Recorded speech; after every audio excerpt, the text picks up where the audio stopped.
आप आईपीओ कितने रुपए का रेस कर रहे हैं और इस आईपीओ से कहाँ यूटिलाइजेशन करने वाले हैं आप? मार्जिन्स की थोड़ा बात करें कि अभी किस मार्जिन्स में आप ऑपरेट करें और आने वाले दिनों में आपको लगता है कि मार्जिन्स में सुधार हो सकती है कहीं भी?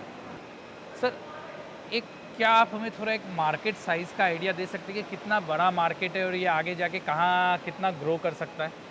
एक बिज़नेस में मोट बहुत बड़ा ज़रूरी होता है। मोट हमें उसे कहते हैं कि जो आपको डिफरेंशिएटिंग फैक्टर लगे आपके बिज़नेस में। How are you different? क्योंकि हम जो समझते हैं ये हॉस्पाइस बनाने वाली बहुत सारी कंपनीज़ हैं इंडिया में जो बनाती है। How are you different from other?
नमस्कार दोस्तों, फरीदाबाद एनसीआर से मैं विष्णु अग्रवाल आपका एक बार फिर से बहुत बहुत स्वागत करता हूं। दोस्तों, आज हम आए हैं डिफरल टेक्नोलॉजीज़ लिमिटेड में, जो कि बहुत जल्द एसएमई सेगमेंट में अपना आईपीओ लेके आने वाली है। हम मिलेंगे कंपनी के मैनेजिंग डायरेक्टर विवेक अग्रवाल जी से। कंपनी रबर प्रोडक्ट्स में डील करती है। रबर का हमने बहुत सारे एप्लीकेशन देखे, आज एक नया एप्लीकेशन देखेंगे। कंपनी अपने प्रोडक्ट्स को रेलवेज़ में, ऑटोमोबाइल्स में और डिफेंस में सप्लाई करती है। जानेंगे इनके बिज़नेस के बारे में, इनके प्रोडक्ट्स के बारे में। इससे पहले कि मैं डिस्कशन अपना कन्वर्सेशन स्टार्ट करूं विवेक जी से, दो ज़रूरी बातें। पहली बात, this is not a buy और सेल रिकमेंडेशन। हम ये वीडियो इसलिए लाते हैं ताकि आपके लिए फैक्ट्री विजिट आसान हो सके। और दूसरी बात दोस्तों, हमारे साथ जुड़ने के लिए, हमारी कम्युनिटी का हिस्सा बनने के लिए डिस्क्रिप्शन में आपको लिंक मिलेगा स्टॉकनॉक्स का व्हाट्सअप चैनल का, उसमें आप क्लिक कीजिए और हमारे साथ जुड़ जाइए। तो चलिए चलते हैं, विवेक जी से मिलते हैं और जानते हैं उनके कंपनी के बारे में। Hello sir, welcome to Stocknox. अरे जय श्री कृष्ण। जय श्री कृष्ण भाई, वेलकम टू डेफरिल। Thank you so much, thank you. और आपको बहुत बहुत बधाई और कॉन्ग्रेचुलेशन कि आपका आईपीओ आने वाला है बहुत जल्द। थैंक यू सर, आज इस वीडियो का पर्पज़ ये है कि वो इन्वेस्टर्स जो आपसे मिलना चाहते हैं या आपकी फैक्ट्री आके देखना चाहते हैं और कोई कारणवश वो नहीं आ पाते या आपसे मुलाकात नहीं कर पाते, वो आज आपको खुद पर्सनली देखें इस वीडियो के माध्यम से और अपना सेटअप भी आपने जो इतने सालों में मेहनत करके बनाई है उसको भी देख पाए, ताकि वो अपना ट्रस्ट या कन्विक्शन बिल्ड कर पाए। तो सर, हम स्टार्ट प्रोडक्ट से करेंगे और हमारा पहला प्रश्न ये रहेगा कि आप किन किन प्रोडक्ट में डील करते हैं और उसका क्या एप्लीकेशन है, ये ज़रा बताइए। ठीक है। हम अभी 3 कैटेगरीज में डील कर रहे हैं। ठीक है, rubber house pipes and assemblies, ठीक है, रबर प्रोफाइल्स एंड बीडिंग्स, ठीक है, and rubber moulded parts. Okay. ये तीनों प्रोडक्ट लाइन में हम अभी तीनों का एप्लीकेशन भी बता दीजिए। तीनों का एप्लीकेशन क्या है, डिफरेंट सेगमेंट्स में है, बट है। We are catering to 3 segments, automotive, railway and defence. ठीक है, मैं स्ट्रेट अवे, क्योंकि रेलवे और डिफेंस आता है तो लोगों को बहुत इंटरेस्टिंग लगता है चीज़ों, तो स्ट्रेट अवे हम ये जानना चाहेंगे कि सर आपका टोटल परसेंटेज में कितना परसेंटेज आप ऑटोमोबाइल में देते हैं और रेलवे में देते हैं और डिफेंस में? Okay, see 90% of our business currently is for automotive. अच्छा, 90%, ठीक है, 10% is for railways and defence, ठीक है, क्योंकि ऑटोमोटिव में हम बहुत पुराना चले आ रहे हैं, Okay. 1980 से कर रहे Okay, हैं। okay. And for and railways we got approval from RDSO to supply directly to railways first time in 2021 February. सो आप 21 फरवरी में आप RDSO से आपको अप्रूवल 2021 से, 21 से 25 आज अगर 25 खत्म होने वाला है, इन सालों में आपके टोटल सेल्स का 10% ही रेलवे हुआ है। 10% तो ऐसा क्यों लगता है आपको कि आप आगे जाके रेलवेज का और बढ़ा पाएंगे? अभी क्या होता है ना, हाँ। रेलवेज में गवर्नमेंट डिपार्टमेंट में कुछ भी इनिशियल जो टाइम होता है वो स्लोली हुआ है, अच्छा, but it took us 2 years हाँ, to become part 1 supplier okay, from development। Okay, So 2023 में हम्म, हम अपग्रेड हुए part 1 supplier। अच्छा, Then we were eligible okay, for getting 80% quantity of the tender, total tender value। ठीक है। तो अब आपको लगता है ग्रेजुअली आप अपना सेल्स का Definitely। परसेंटेज बढ़ा पाएंगे। सर प्रोडक्ट से प्रोडक्ट में वापस आते हैं, तो आपके तीनों प्रोडक्ट रबर है आपके लिए रॉ मटेरियल, रबर है। राइट? सो आप रबर लेके इसको ये प्रोडक्ट्स को बनाते हैं। थोड़ा सा आप क्या हमें मैन्युफैक्चरिंग प्रोसेस के थ्रू ले जाएंगे? हाँ, प्लीज। क्या कैसे आप रॉ मटेरियल के बाद क्या स्टेप होता है और कैसे आप आगे बढ़ते हैं? रबर सबसे पहले तो हमारा क्या था, रबर हमने कंपाउंड मैन्युफैक्चर ठीक है। किया। कंपाउंड रबर हमारे पास यहाँ पे जैसे भी हमने देखा है, आपका रॉ मटेरियल स्टोर में रहता है? कंपाउंड स्टॉक रखा हुआ है हमारे पास।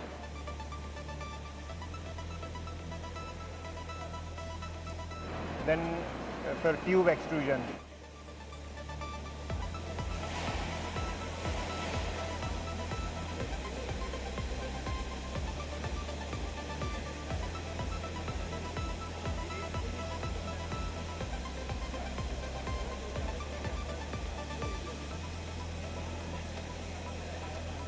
Tube extrusion, after that knitting ठीक है, और ब्रेडिंग, जो भी रीइंफोर्समेंट यूज होता है depending on the application of the horse ठीक पाइप। है, फिर उसके बाद कवरिंग, कवरिंग के बाद में उसका हमारे पास में ग्रीन ओलो साइज कटिंग, जिस भी साइज में हमारा ग्रीन ओलो कटिंग होना है, then curing, then finishing.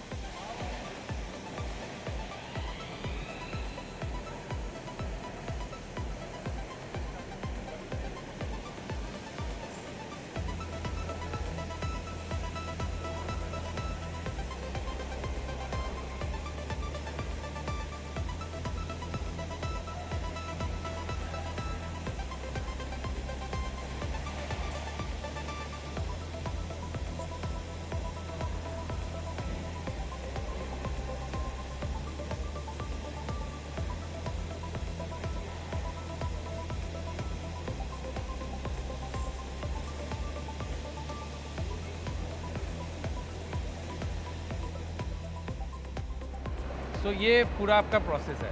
Sir 2024 में आपके दो एंटिटीज़ थे, विकास रबर इंडस्ट्रीज़ और इम्पेक्स हाईटेक रबर। इसको दोनों को आपने कंसोलिडेट करके अभी ये आपका डिफरेंट टेक्नोलॉजी बना। टेक्नोलॉजी क्यों दो एंटिटी तब मेंटेन करते थे और क्या ये IPO के लिए आपने कंसोलिडेशन किया या बिजनेस पॉइंट ऑफ व्यू से भी कुछ था? सर नहीं, देखो दोनों इसमें हाँ। Both points are there. ठीक है, देखो एक तो हमारा विकास रबर क्या है, अलग एक प्रोप्राइटरी फर्म था, इम्पैक्ट है। अलग प्रोप्राइटरी ठीक फर्म है, था। हाँ, तो जब हमने IPO के प्रोसेस के लिए स्टार्ट किया तो सबसे पहले तो ये होता था कि भाई we same promoter can not have a different conflict of interest correct, for, तो एक तो ये हमें इसलिए इसे कंसोलिडेट करना पड़ा। ठीक है, सेकेंडली फिर क्या होता है कि भाई हम अलग अलग परचेजिंग कर रहे हैं, अलग अलग अकाउंट्स मेंटेन कर रहे हैं। Now we are feeling very relaxed, क्योंकि एक ही जगह सिंगल मतलब IPO नहीं भी करना होता ना, तो then also we have to we must this consolidated, और जितना हम एक ही एंटिटी में काम कर रहे होते हैं हाँ, तो उतना हमारे अकाउंट्स, बुक्स ऑफ अकाउंट्स और वो सब मेंटेन करने की मतलब अननेसेसरी एक हमें एक्टिविटी करनी पड़ती है। समझ गया। थोड़ी सर हमें तो आज के दिन में आपके पास और कोई एंटिटी नहीं है जिसमें आप सेम लाइन ऑफ बिजनेस कर रहे हैं? नो, अभी कोई एंटिटी, अभी कोई एंटिटी कोई नहीं। एंटिटी। ठीक है, अभी थोड़ा हमें कैपेसिटी का आप आइडिया दीजिएगा, क्योंकि ये हाँ जहाँ हम खड़े हैं ये प्लांट 1 है, आप बता रहे हैं plant 2, this is plant 2, this is plant 2 और प्लांट 1। That is plant 1।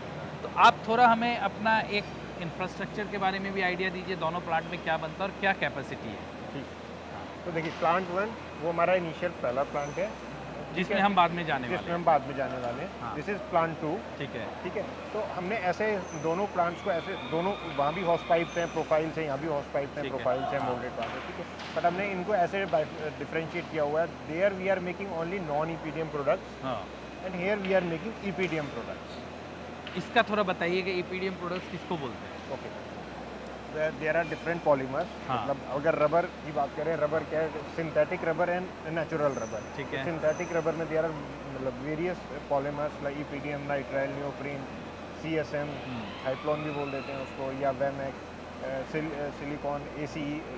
तो इनमें जो डिफरेंट प्रोडक्ट हैं, EPDM is non compatible with non EPDM. Okay.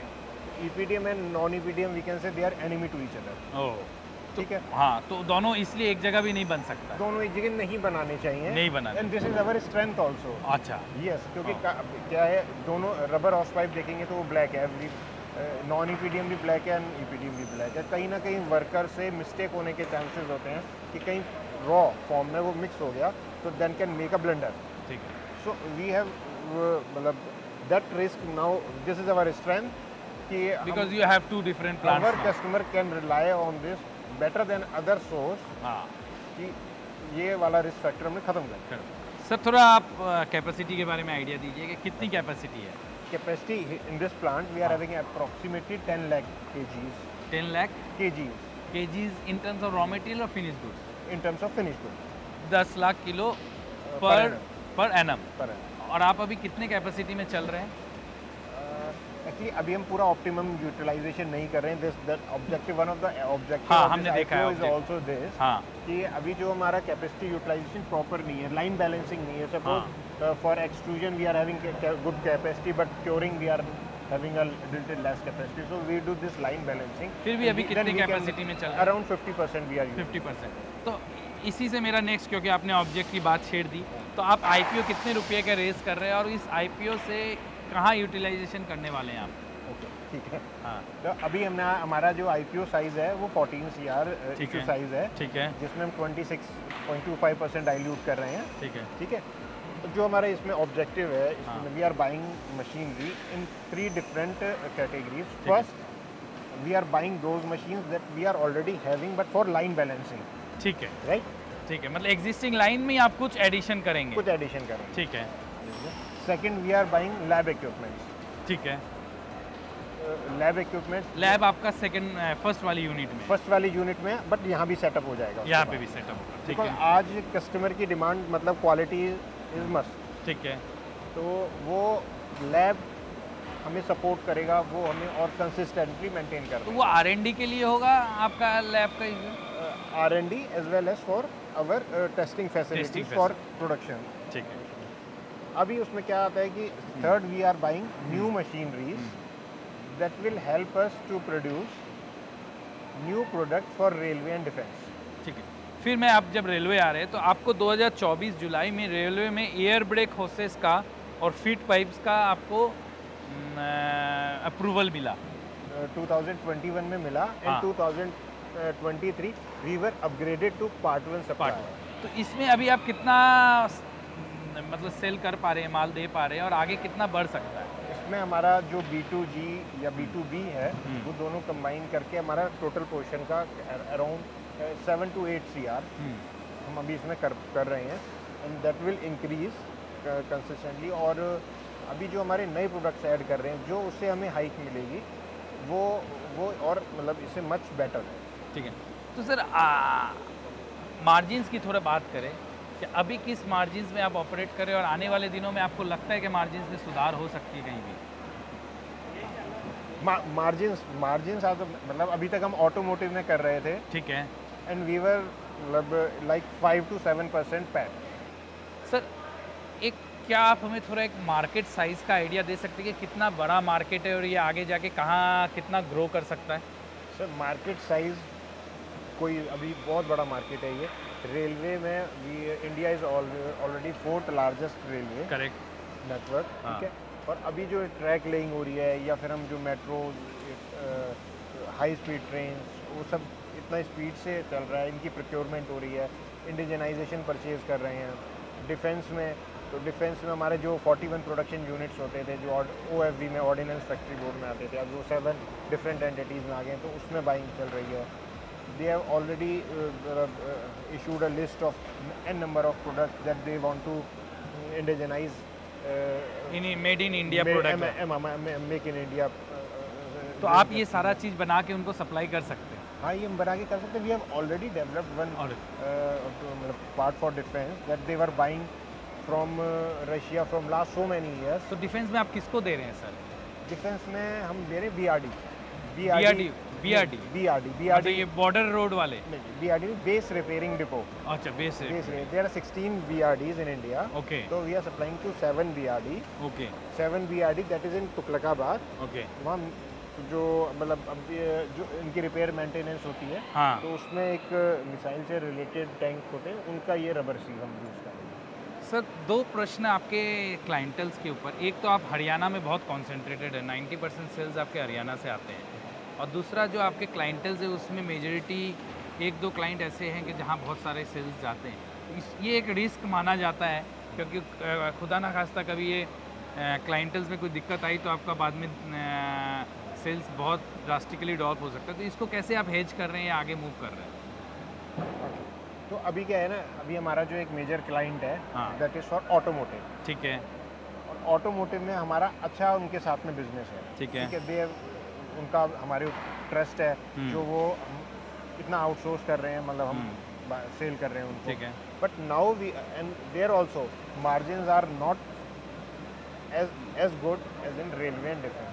तो अभी हम क्या ऑटोमोटिव में कहीं और किसी को अप्रोच करते हैं कुछ, तो better we have now started diversifying our business to railway and defence. Diversify मतलब अगर हमें ऑटो से कोई बिजनेस आ रहा है तो मना नहीं है, we gratefully welcome that business, but अपना जो डायरेक्टली एफर्ट है वो रेलवे और डिफेंस. ठीक है. हाँ, नेचुरली, क्योंकि आपको वहाँ पे हायर मार्जिन्स भी दिए. सर, अब हम लोग ऑलमोस्ट लास्ट फेज में आ चुके हैं अपने डिस्कशन का. एक बिजनेस में मोट बहुत बड़ा ज़रूरी होता है. मोट हमें उसे कहते हैं कि जो आपको डिफरेंशिएटिंग फैक्टर लगे आपके बिजनेस में. How are you different? क्योंकि हम जो समझते हैं ये हॉस्पाइस बनाने वाली बहुत सारी कंपनीज हैं इंडिया में जो बनाती है. How are you different from other? अगर मैं आपसे ये प्रश्न पूछूं तो क्या जवाब होगा आपका? सर, एक तो इसका सबसे पहले हम बताते हैं कि देखो मतलब we are having many strengths. 30 CR turnover से हमने 60 CR पर आए. 60 से now again this year we will do 75 plus around 80. तो कस्टमर्स का भी कुछ ना कुछ हमारे ऊपर ट्रस्ट होगा. ठीक है. ठीक है. अभी उसको मैं और डिटेल में बता दूँगा. हाँ. जो अभी हमने डिस्कस किया कि we are having 2 different plant. Correct. और हमने उनको सेपरेटली ऐसे किया हुआ है कि भाई ये ईपीडीएम नॉन ईपीडीएम ये हमारा मतलब एक बहुत बड़ा स्ट्रेंथ है. ठीक है. जो एक बहुत बड़े इशू, जो एक बहुत बड़े डिफेक्ट को रोक देता है. ओके. ठीक है. इसके अलावा फिर हम वी आर मतलब 2 brothers, young brothers, and third Himanshu जो हम अभी वो भी हमें ज्वाइन करने वाला है. Okay. As a second line of business हम बात करते हैं तो अभी I am taking care of marketing.